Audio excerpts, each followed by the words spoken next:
جناب صدر، محترم مہمان کرام اور عزیز طالب علم ساتھی، السلام علیکم ورحمۃ اللہ وبرکاتہ۔ آج مجھے جس موضوع پر بات کرنے کا حکم ملا ہے وہ ہے ملاوٹ زہر کافی۔ ملاوٹ کرنے والے کو اللہ اور اس کے رسول صلی اللہ علیہ وسلم نے سخت ناپسند فرمایا ہے، بلکہ یہاں تک فرما دیا گیا ملاوٹ اور ذخیرہ اندوزی کرنے والا ہم میں سے نہیں۔ برادران ملت، جس انسان نے لقمہ حلال کے علاوہ اور کچھ نہ چکھا ہو وہ ملاوٹ جیسے گھناؤنے کام میں ہرگز ملوث نہیں ہوتا۔ ملاوٹ کی بیماری ہمیشہ اس معاشرے میں پنپتی ہے جہاں رزق حلال کا فقدان ہو۔ اگر کوئی انسان رزق حلال کا اسیر ہے وہ ملاوٹ جیسے زہر کو کبھی استعمال نہیں کرتا۔ صدر ذی وقار، میں ملاوٹ پر اظہار خیال کرنے سے پہلے رزق حلال کے متعلق کچھ کہنا چاہوں گا۔ اللہ تعالیٰ جن کو دنیا میں پیدا فرماتا ہے ان کے لیے رزق کا اہتمام بھی کرتا ہے، البتہ اس کے حصول کے لیے ہاتھ پاؤں کا ہلانا انسان کا فرض ہے، بلکہ رزق حلال کو عین عبادت کہا گیا ہے۔ نیز دین اسلام میں رزق کو فرض کا درجہ دیا گیا ہے۔ نیک کمائی ہر مسلمان کی ذمہ داری ہے۔ سورہ بقرہ میں ارشاد باری تعالیٰ ہے، یا ایھا الناس کلوا مما فی الارض حلالا طیبا ولا تتبعوا خطوات الشیطان انہ لکم عدو مبین۔ اے لوگوں، جو کچھ زمین میں حلال اور پاکیزہ ہے کھاؤ اور شیطان کے نقش قدم پر مت چلو، بے شک وہ تمہارا پورا دشمن ہے۔ اس سورت کی آیت نمبر 172 میں فرمان الہی ہوتا ہے، اے ایمان والو، ہماری دی ہوئی پاکیزہ چیزیں کھاؤ اور اللہ کا شکر ادا کرو اگر تم اس کی عبادت کرتے ہو۔ محبوب خدا، روح قرآن، پیغمبر اسلام، نبی خیر الزمان صلی اللہ علیہ وسلم نے ایک حدیث پاک میں حلال روزی کو فرض قرار دیا ہے۔ حلال روزی کی تلاش عبادت کے بعد فرض ہے۔ محترم حاضرین، گویا عبادت کی طرح حلال روزی بھی ایک اہم فریضہ ہے جس کی بجا آوری اصل ایمان کا وتیرہ ہے، جبکہ حرام کا مال ناجائز ہے۔ اس سورت کی آیت نمبر 188 میں حکم ہے، حرام رزق پر پلنے والے جسم کو جہنم ہی کا ایندھن بننا ہے۔ بلکہ آپ صلی اللہ علیہ وسلم کا ارشاد گرامی ہے، جس شخص کا کھانا پینا اور پہننا حرام کا ہو اس کی دعا اور عبادت کیسے قبول ہو سکتی ہے؟ محترم حاضرین، الغرض رزق حرام نہ صرف عبادت کو قطعی کر دیتا ہے بلکہ انسان کو دوزخ کا لقمہ بھی بنا دیتا ہے۔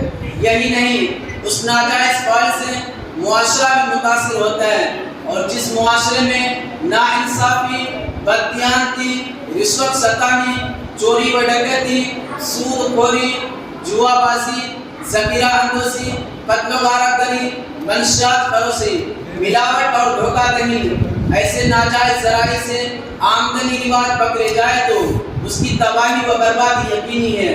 ہر مرد و زن کی زندگی اجیرن ہو جاتی ہے۔ وہ لوگ جو ادھر ادھر سے مال جمع کرتے یا ملاوٹ کرتے ہیں اور غلط طریقوں سے بچوں کو رزق دلاتے ہیں، بلا شبہ مختلف پریشانیوں اور بیماریوں میں مبتلا ہو جاتے ہیں، بلکہ ان کی اولاد بھی نافرمان اور بد کردار بن جاتی ہیں، اور آخر جو بوئیں گے وہی کاٹیں گے۔ تیرے عشق کی انتہا چاہتا ہوں، تیرے عشق کی انتہا چاہتا ہوں، میری سادگی دیکھ کیا چاہتا ہوں۔ بھری بزم میں راز کی بات کہہ دی، بھری بزم میں راز کی بات کہہ دی، برا بے ادب ہوں سزا چاہتا ہوں۔ محترم حاضرین، اس کے مقابلے میں جائز کمائی سے نہ صرف دلی و روحانی طور پر سکون اور ذہنی و جسمانی اعتبار سے آرام نصیب ہوتا ہے، بلکہ چہرے پر طمانینت اور بالغی کے آثار بھی نمایاں رہتے ہیں۔ یہ صبر و قناعت ایک ایسی دولت ہے جس کا نعم البدل دنیا میں نہیں ہے، بلکہ یہی شان فقیری اور جان قلندری ہے کہ اس راستے سے گزر کر مرد مومن کا مقام حاصل ہوتا ہے۔ گویا وہی ہے صاحب امروز جس نے اپنی ہمت سے زمانے کے سمندر سے نکالا بھرے پردہ، محترم حاضرین، تاریخ گواہ ہے کہ جن لوگوں نے محنت و مشقت، امانت و دیانت اور صبر و قناعت کا مظاہرہ کیا، معاشرے کے لیے سکھ اور امن کا پیغام بن گئے، بلکہ انہی نیک بندوں نے انسانیت کو چار چاند لگائے اور دنیا سے برائیوں اور بدعمالیوں کا خاتمہ کیا۔ بیشتر مقامات پر اسلام کے پھیلنے کی وجہ عرب تاجروں کی ایمانداری تھی۔ رسول اللہ صلی اللہ علیہ وسلم سے لے کر صحابہ اکرام اور ائمہ اکرام سے لے کر مسلمان سلاطین نظام تک اس کے حلال کی مثالوں سے تاریخ اسلام بھری پڑی ہے۔ اگر ہمارے اسلاف کو اپنی کمائی میں ذرہ برابر بھی حرام کا شائبہ گزرا تو اسے آج تک نہ لگایا۔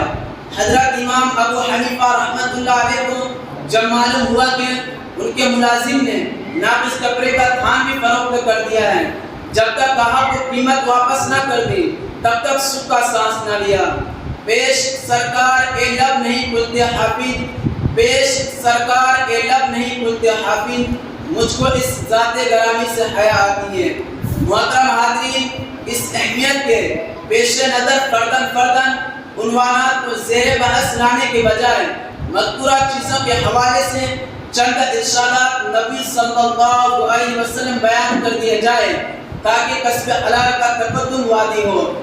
جس نے کسی کو دھوکہ دیا وہ ہمیں سے نہیں۔ رشوت لینے والا اور دینے والا دونوں جہنمی ہیں۔ دینے والا ہاتھ لینے والے ہاتھ سے بہتر ہے۔ جو شخص 40 روز تک گلہ روکے رکھے گا وہ ملعون ہے۔ حاضرین محفل، اس کے برعکس امانت دیانت کے حامل محنتیوں کے لیے بلند درجات کی بشارت ہے۔ سچا اور امانت دار مسلمان تاجر قیامت کے دن شہداء کے ساتھ ہوگا۔ عبادت کے 70 بکثرت طریقے ہیں، ان میں سب سے اچھا حلال روزی ہے۔ عبادت کرنے والا اللہ کا دوست ہے۔ جو شخص 40 روز تک حلال روزی کرتا ہے جس میں حرام کی ذرہ برابر بھی آمیزش نہ ہو، اللہ اس کا دل نور سے بھر دیتا ہے، اس کے دل سے حکمت کے سوتے پھوٹتے ہیں۔ جناب صدر، ان ارشادات کی روشنی میں آج کے انسان کے حصول رزق پر شرم آتی ہے، جبکہ والدین اور بیویاں گلچھرے تو اڑاتی ہیں لیکن یہ دریافت نہیں کرتے کہ گھر میں دن رات دولت کی دیوی مہربان کیوں رہتی ہے، اور آئے دن کارخانے، کوٹھیاں اور گاڑیاں اور بینک بیلنس کس طرح بھر رہے ہیں۔ اور آخر اس حدیث مبارکہ سے میں اپنی بات کو ختم کروں گا۔ حضور صلی اللہ علیہ وسلم نے ارشاد فرمایا، جس شخص کو اس بات کی پرواہ نہیں کہ مال کہاں سے آ رہا ہے تو اس کے بارے میں اللہ کو بھی پرواہ نہیں کہ اسے دوزخ کے کون سے حصے میں جھونک دیا جائے۔ السلام علیکم ورحمۃ اللہ وبرکاتہ۔